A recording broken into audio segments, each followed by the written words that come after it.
possible 2-3 en réserve au cas où.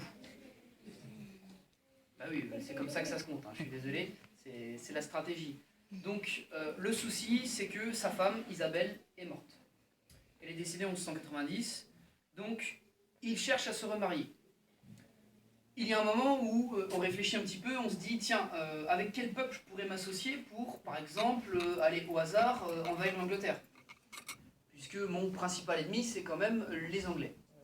Eh bien, j'ai une possibilité, une très jolie jeune fille de 18 ans, qui s'appelle Ingeburg. C'est un très joli nom, Ingeburg.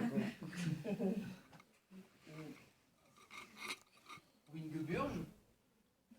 Alors, cette jeune fille est la fille de Knut VI, donc fille de Knut VI. Alors vous allez me dire, ça n'a pas l'air français comme nom, ça. Et vous avez raison, ce n'est pas tout à fait de la même consonance, c'est un nom qui vient du Danemark. Le Danemark, vous voyez où c'est le Danemark, Copenhague? Donc au-dessus de l'Allemagne, voilà. Donc c'est le roi du Danemark.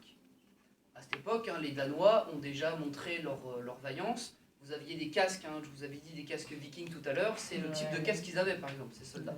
Hein, ils avaient des haches, des combattants assez vigoureux. Ils ont envahi plusieurs fois l'Angleterre. Les Danois, les Norvégiens ont participé à plusieurs raids en Angleterre, et donc même ils ont participé à de grandes batailles, notamment l'une des plus grosses batailles que les Normands en fait ont gagné, hein, mais qui était francisée, qui étaient des Normands francisés avec Guillaume le Conquérant en 1066 à Hastings.